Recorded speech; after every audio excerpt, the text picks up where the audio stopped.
Friends, आज की इस वीडियो में हम आपको नेपाल और इंडिया के दरमियान होने वाले कॉन्फ्लिक्ट्स के बारे में हम आपको बताएंगे। तो आइए इस वीडियो को शुरू करते हैं। वीडियो शुरू करने से पहले कुछ बातें आपको पता होनी चाहिए कि नेपाल एक लैंड लॉक कंट्री है। लैंड लॉक कंट्री का मतलब ये है कि एक ऐसी कंट्री जिसके बॉर्डर समंदर से ना मिले, जिस तरह अफगानिस्तान, भूटान, नेपाल और इस तरह सेंट्रल एशियन कंट्री, ये सारे लैंड लॉक कंट्रीज है। नेपाल ना सिर्फ एक लैंड लॉक कंट्री है बल्कि ये एक बफर स्टेट भी है। बफर स्टेट से मुराद एक ऐसा स्टेट है जो दो बड़े मुल्कों के दरमियान मौजूद हो, और नेपाल चाइना और इंडिया के दरमियान एक बफर स्टेट का रोल अदा कर रहा है। मुगलों के जमाने में नेपाल के लोग बहुत ताकतवर हो गए थे। नेपाल मुल्क की एक अपनी आर्मी थी जिसको गोरखा सोल्जर के नाम से पुकारते थे। गोरखा वहाँ पर एक कौम है जो कि लड़ाई झगड़ों में बहुत महारत रखते हैं। नेपाल के गोरखा सोल्जर बहुत ज्यादा ताकतवर और शक्तिशाली हो गए थे और उन्होंने बहुत से ऐसे इलाकों को कब्जा कर लिया था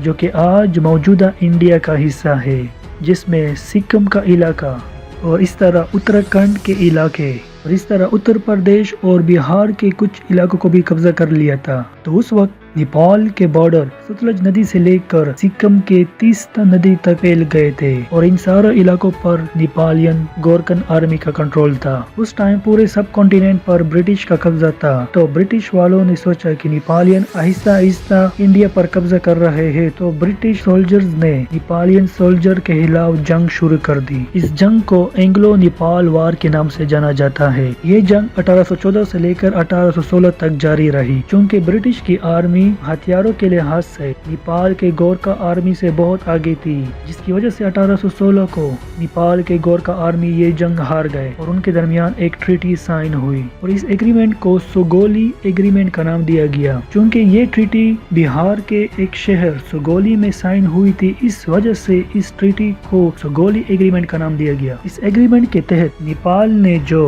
उत्तरांचल, उत्तर प्रदेश, बिहार और सिक्किम के जो इलाके कब्जा किए हुए हैं वो ये इलाके फौरन खाली कर देगा और इसके बाद नेपाल की एक नई बाउंड्री बनाई गई। ब्रिटिश ने नेपाल की एक नई बाउंड्री बनाई और नेपाल की ये बाउंड्री सतलज रिवर के बजाय इंडिया के सरदा रिवर से शुरू होगी और ये बाउंड्री इंडिया के तीस्ता रिवर पर खत्म नहीं होगी, के बजाय मेची नदी तक नेपाल की बाउंड्री होगी। इस एग्रीमेंट के तहत नेपाल का एरिया बहुत छोटा हो गया था। उस टाइम नेपाल और ब्रिटिश सब ने इस नए बाउंड्री लाइन को माना, लेकिन अब इंडिया और नेपाल के दरमियान किस बात पर झगड़ा जारी है। नेपाल के लोग इंडिया से किस बात पर नाराज है। इंडिया के कुछ लोग सिक्किम का रास्ता यूज करके चाइना जाते थे और चाइना में मौजूद अपनी इबादतगाहों में जाते थे, लेकिन वो रास्ता बहुत लंबा रास्ता था। तो इंडियन हुकूमत ने सोचा कि क्यों ना एक शॉर्टकट रास्ता बनाया जाए। इस प्रोजेक्ट पर काम करने के लिए इंडियन हुकूमत ने एक हाईवे रोड का प्लान तरतीब दिया।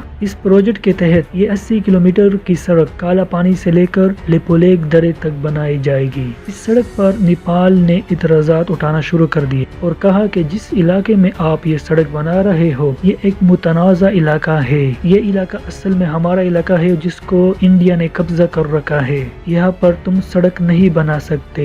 नेपाल के गवर्नमेंट के मुताबिक हमने 1816 में ब्रिटिश के साथ एक माहदा साइन किया था। माहदे के तहत हमारी मुल्क की बाउंड्री महाकाली नदी से शुरू होती है। महाकाली नदी जो कि खुद 3 नदियों से मिलकर बनती है और इसी पॉइंट पर दोनों मुल्कों के दरमियान बहुत ज्यादा इतराजात है, क्योंकि महाकाली नदी 3 नदियों से मिलकर बनती है। इन 3 नदियों में पहली और दूसरी जो नदियाँ है उस इलाके पर इंडिया का कंट्रोल है और नेपाल का कहना है कि ये इलाका हमारा है, जबकि इंडिया इसको अपना इलाका तस्लीम कर रहा है। तो सारा का सारा कॉन्फ्लिक्ट इस छोटे से इलाके के लिए है। नेपाल ने हाल ही में अपने मुल्क का एक नया नक्शा बनाया है, जिसमें नेपाल ने ये तीनों नदियाँ जहाँ से शुरू होती है इस इलाके को अपना इलाका करार दिया है। इंडिया ने नेपाल के इस नक्शे को मानने से इनकार कर दिया, जबकि नेपाल ने कहा कि ये नक्शा हमने आज नहीं बनाया बल्कि ये 1816 में जब हमारी ब्रिटिश के साथ माहदा हुआ था उस टाइम का बना हुआ है और तुम लोगों ने हमारे इलाके को जबरदस्ती कब्जा किया हुआ है।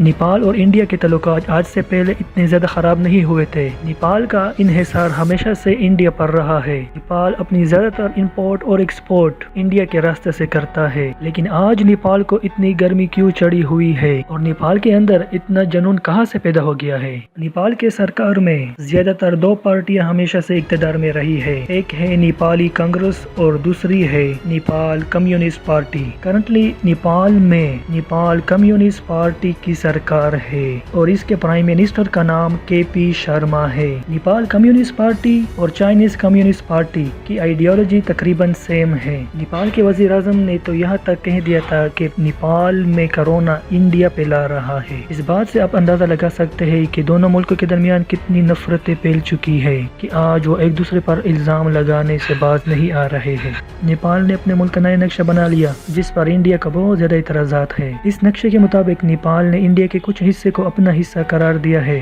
और इंडिया इस इलाके में जो सड़क तमीर कर रहा है इससे वो इंडिया को मना कर रहा है। नेपाल के वज़ीर आज़म केपी शर्मा ओली का ये भी कहना है कि इंडिया जो हमारे मुल्क में कोरोना फैला रहा है वो चाइना, इटली और अमेरिका के कोरोना से भी ज्यादा सख्त है। तो उसने मोदी को डायरेक्ट धमकी दी है कि वो अपने हरकत से बाज आ जाए। इंडिया इस इलाके में सड़क क्यों बना रहा है, इसका जवाब ये है, इंडिया के यात्री जो चाइना जाते थे वो पहाड़ों के दुश्वार गुजार रास्तों से होकर जाते थे, जिसकी वजह से उन्हें बहुत ज्यादा तकलीफात उठानी पड़ती थी।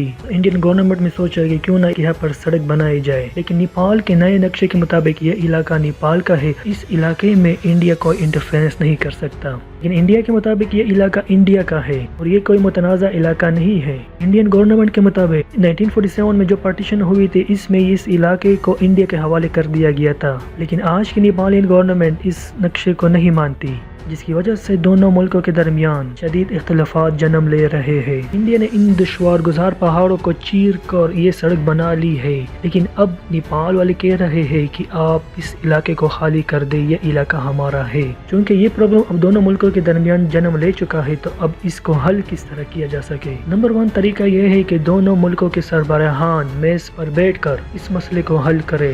इंडिया एक पावरफुल स्टेट है जबकि इसके मुकाबले में नेपाल एक बहुत कमजोर मुल्क है, लेकिन हर मसले का हल जंग नहीं होता, क्योंकि आप अपने दोस्त बदल सकते हो लेकिन पड़ोसी आप तब्दील नहीं कर सकते।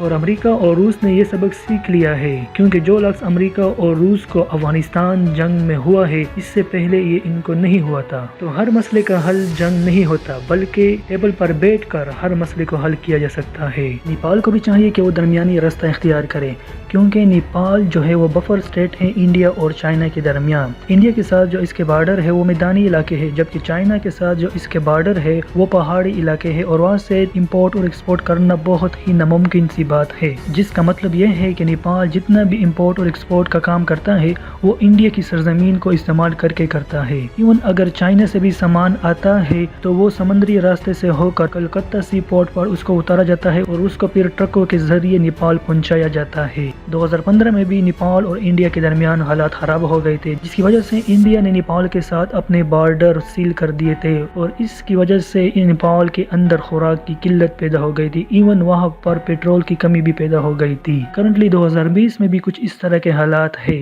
आप क्या सोचते हो इसके बारे में? कमेंट में अपनी कीमती राय का इजहार करें। Thank you.